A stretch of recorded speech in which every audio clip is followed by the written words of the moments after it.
Well, guys, the stage was set for the Kings tonight. Nationally televised game, sellout crowd, going against the best team in the NBA. If there were ever a time for the Sacramento Kings to show up, tonight was the night. And while they did for one quarter, the other three quarters were pretty bad. The one thing you can always count on are Kings fans showing up to Golden One Center and bringing that energy.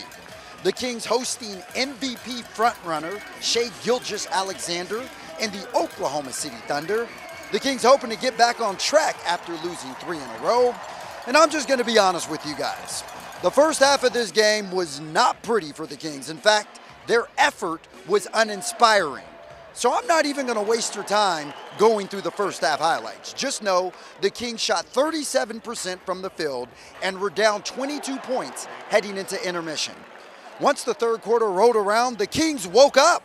Sacramento came out and slapped OKC across the face in the third. The Kings would go on a 16-0 run in the quarter, cutting the lead to 6 at one point.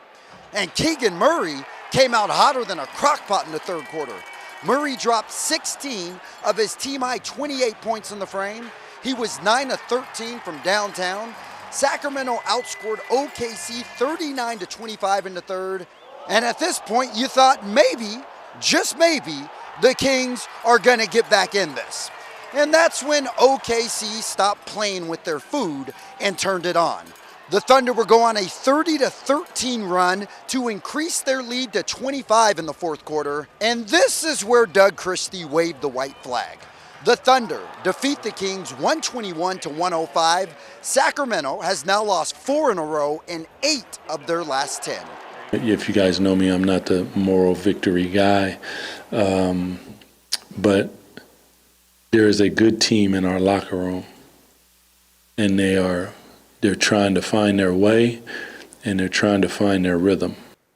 Back to the Kings in a second. Now, earlier today, former Sacramento Kings player Mike Bibby addressed the media for the first time since being hired as the Sac State men's head basketball coach. And Bibby is looking forward to implementing a new culture in the program. We're not just going to have athletes. We're going to have student athletes. I'm going to make sure that these kids get a high graduation rate. Back to the Kings. So with the loss, they fall to 2 games under 500 and hold down that 9th spot in the West.